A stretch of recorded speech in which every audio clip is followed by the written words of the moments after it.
Hello ladies and gentlemen, this is Malikicowtipper bringing you a late night, cool jazz inspired game of StarCraft 2. And today my opponent is eRational. So kinda cool news actually. It got to about 103, 104 degrees in Wisconsin today, which it really doesn't do that all often, and it was kind of a fun way to celebrate the 4th of July. Actually, I really wouldn't know. I was actually inside working at Best Buy all day today. I sell mobile phones, which is pretty neat, actually, and what's even neater is this game of StarCraft, and I'm actually going to start talking with a little bit more energy. I really don't know if... I wish I could do, like, a cool jazz-inspired game of StarCraft. Like, if I had somebody that could play jazz music, I would definitely play it in the background for you guys. But, unfortunately, I do not. So, I, Malikicowtipper, will be spawning as the Red Zerg in the lower quadrant, or I should say kind of the right side position on Ohana LE, and eRational will be spawning as the Blue Protoss in the upper left-hand quadrant. And this is a map that I really like, but I also kind of don't like, and I think the main reason why I don't like the map is I feel like I get stuck on 3 bases too easily. I'm like, okay, cool, got an expansion here, got an expansion here, sweet, I'm gonna win the game and I'm not gonna take these expansions because they're so far away. And it's one thing that I like to huddle up here in front of my base, and I'm like, haha, you can't get into my base. But realistically, you have to start, you have to actually take center map control, and you have to have that. Otherwise, you just will not be able to win games. Even opponents that are far beyond, they'll have map control, they'll expand, and they'll be like, okay, that's cool, and you lose. So if we check this out, I'm actually going to be able to get a little bit ahead of this probe and block this expand that he has going down on this forge for just a little bit of time. Oh, no, I overextend myself, and there goes the forge right there. So he is going forge first, more than likely into a fast expand, and to that end, I see this probe chilling here outside my base. My overlord's over here. Myself, I'm going for a 16 hatch, and when I see this, I'm like, well, I can send a worker down there, get him to do a pylon or something like that, and I'm like, you know what, screw that, I'm going to go and get myself a pool first, just for the hell of it. It's not normally how I like to play, but I'm more or less just going to reverse my build, do a pool, and then probably do a gas, and then not start collecting off of it for a while, just have it there for when I decide to do it. And at this point in the game, I decide, you know what, I don't know if I'm going to play a macro game. I think I'm going to try it. I'm going to bring out, I'm going to break out the cheddar, I'm going to get some cheese out, and see what I can do as far as that goes. And realistically, I really wouldn't call it cheese. I don't know if you can consider something that comes at, the 8:39 minute mark in a game cheese. It's more like a timing push, and I'm kind of working the kinks out of this build. I'm actually able to push that pro back he was not paying attention and get my hatchery down, which I think is very, very cool. And if we check this out, his forge is done, and he's sitting this pro back here. If we go over to my vision, I'm keeping an eye on my mini-map, and I'm like, you know what, I'm not going to let you get away with that. So right here, I grab a few too many workers, and I'm bringing them down. We can see I have 4 units worth of lings coming, so pretty much any shenanigans by him is just going to be very easily dealt with. So I'm sending 2 of those workers back, and I have these workers coming over here. Now what's very cool is I'm actually going to be able to get in and stop his probe from getting away, and it's too late for him to try the middle trick. There's too many of them there, and I am able to snipe a worker and pull these guys right back to the mineral line, put the lings out, and stop any type of cannon shenanigans right there in its spot. We can see that he has his gateway going up, he has a photon cannon. I really need to move this worker, I don't want you to die. And I have my overlord just checking out the entire base, and it's like, oh, what's up? I'm in your base, and this probe is just going to chill over here with 1 health. It's scared, it doesn't want me to send it back in, but I do. Oh, and it dies. That was not fun.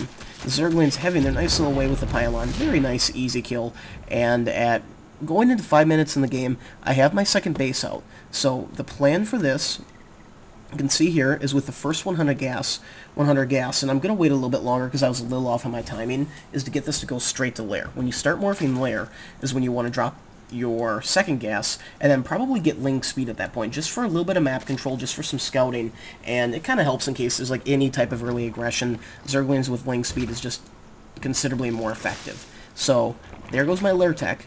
And the idea with this is to tech up and get to fast hydras and hopefully have them inside the enemy's base by around the 8:30 to 9 minute mark and just cause a lot of shenanigans. It can be a very, very deadly build when you're dealing with this type of expand, because if you take a look at it, the cyber core is only half built, which means that warp gates are at least a good 3 minutes away, and this attack I mean, this build, I could probably even get it done sooner and get it out even faster before warp gates are done. But the reason I do not do that is if you do it that way and speed up the build, you're pretty much at the territory of all in.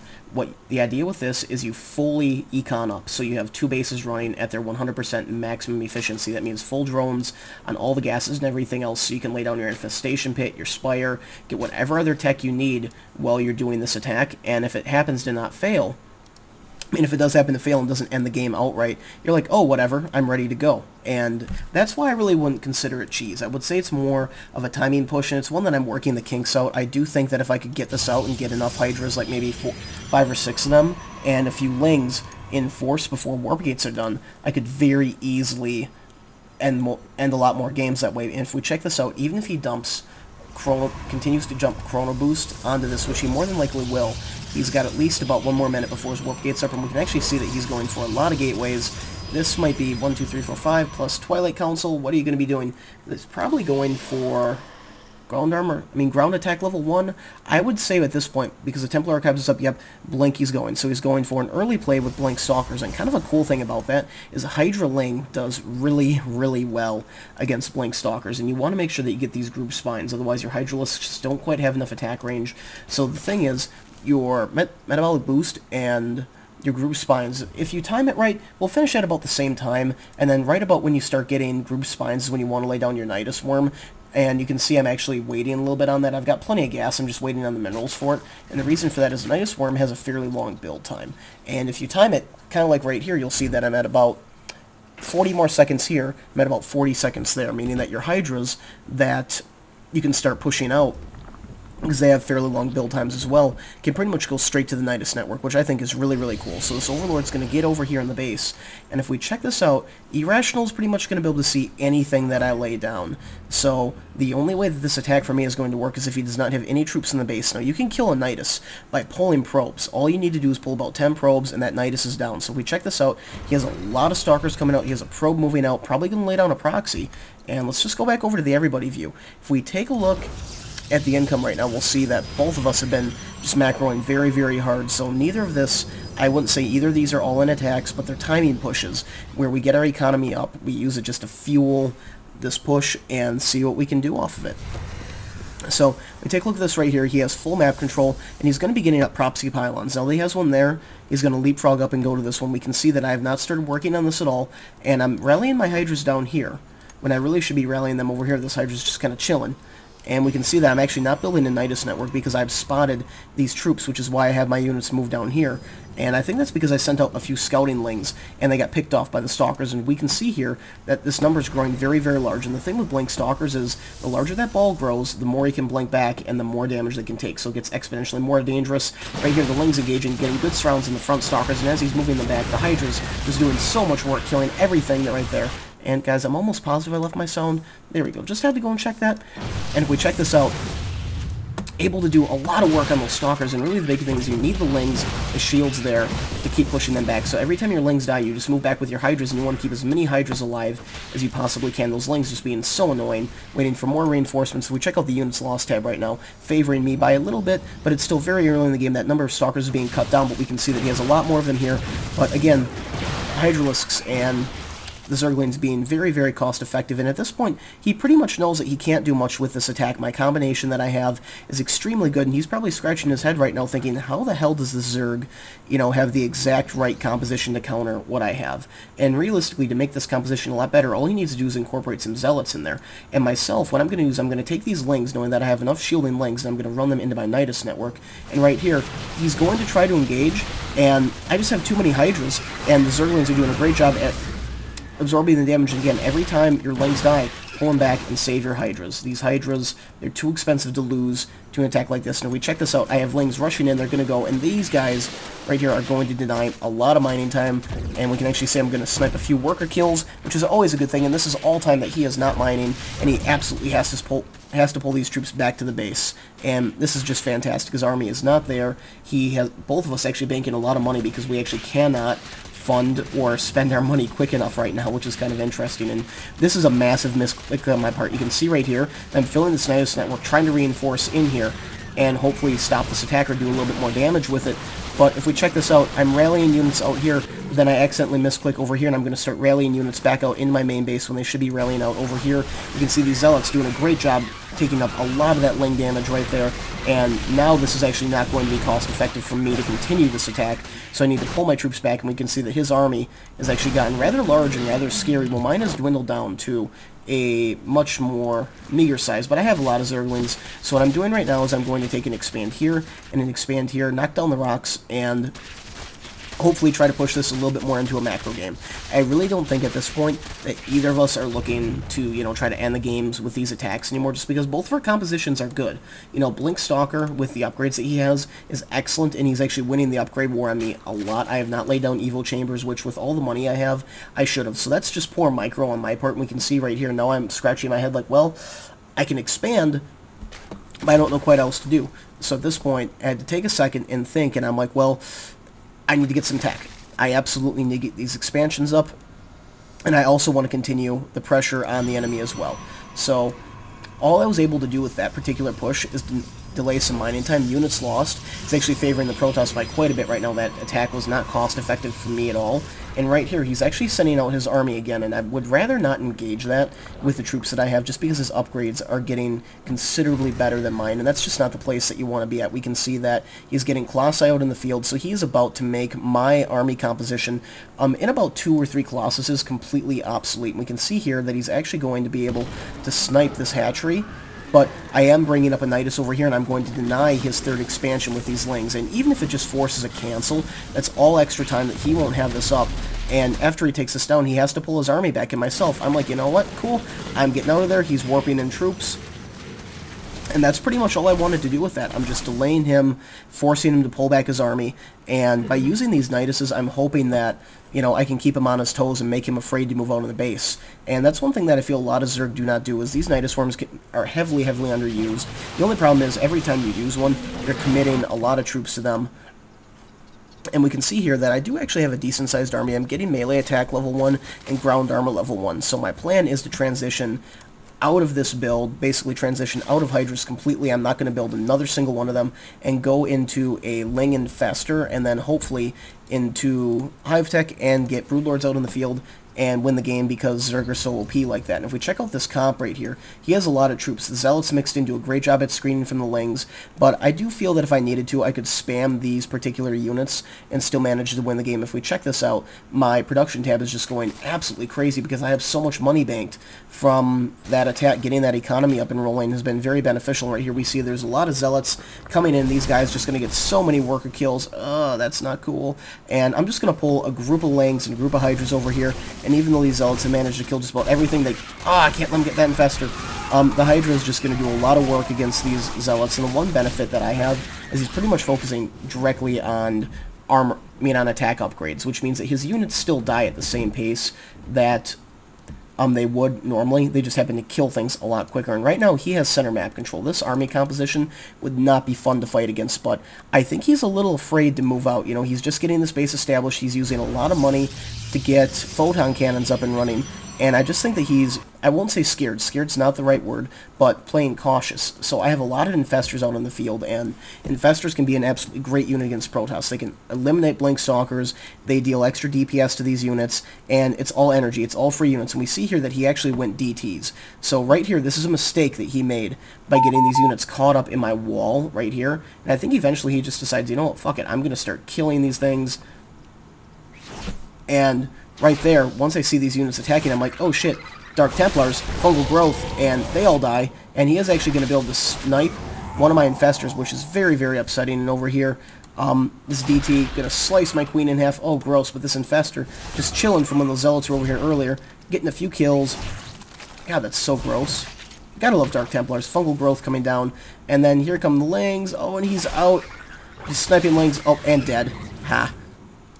So one thing I will say about that Dark Templar play is I'm not a fan of these mid-game DT plays, because generally speaking, especially if there's Infestors on the field, they're very easily countered, and it's just all that time that you waste thinking, yes, I will do Dark Templars, and I will get in your base, and then everything will die. That just, to me, is a bunch of time that you could have been producing other units. That's 1,000 you know, minerals, well, not a lot of gas and a lot of minerals wasted that just simply didn't need to be wasted. We can see here that he's actually getting ready to take a 4th base, which I really like. Myself, I'm kind of in that mind of, oh, cool, I'm on 3 base. Look how much money I have. I have gas. I can fund this, you know, hive army off of 3 bases. Come on. That's a good idea. And we see right here that I'm actually only at 57 harvesters. I could use to get about 10 more to fully saturate this, and I definitely need to migrate some of these harvesters. My economy is going to start to take a downward slump, and that's not what I want. The one thing that I do have is we both have, you know, about the same food supply, but I would say going into this engagement, once I have my broodlords out, if I can make good use of my corruptors and my infestors, I will favor my army heavily in this engagement, just because these stalkers really do not do very well against hydras unless they're right under the broodlords. They take a lot of damage from them, and I will have about 9 broodlords out in the field. And we see here I'm actually going to get a nice ling run by, and this is something that I would encourage almost every Zerg player to do, because look how slow this army is right here. Look at these zealots that have to be warped in that he probably didn't want to warp in, and right now I'm just delaying this, causing extra damage to the Nexus, although it's pretty much all shield damage.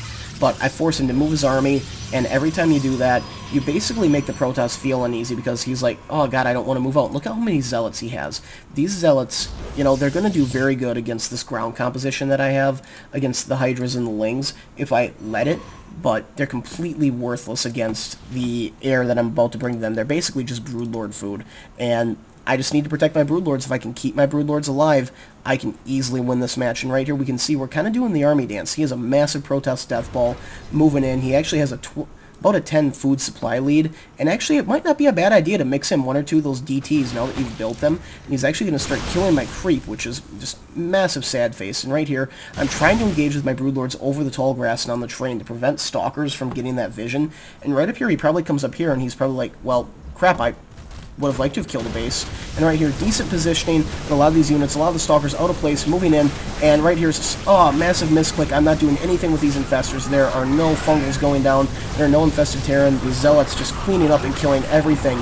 And once the infested Terran go down, they're going to force a pullback on this army. If we check this out, my food count is almost 30 over his because of Zerg Remax capabilities, but I didn't really kill a lot of the expensive units in his army. I mean, I took some units and I lost some of my own. We check this out. I didn't really lose that many broodlords, but I'm going to take a lot of broodlord damage here, and these infested Terran living just long enough to push the stalkers back. So, out of everything's considering, I lost 1 broodlord. I did lose about 6 infestors, which was not fun. I still have a handful of hydras alive. I mainly lost zerglings, which I can deal with, and this one hydra is like, dude, come on. This pylon, super lame. And if we go back to the production tab, which you guys might like to see, we'll see that I'm getting ground attack level 2, and I believe I have ground armor level 2. Nope, I'm not even researching that. I don't have the gas for it right now.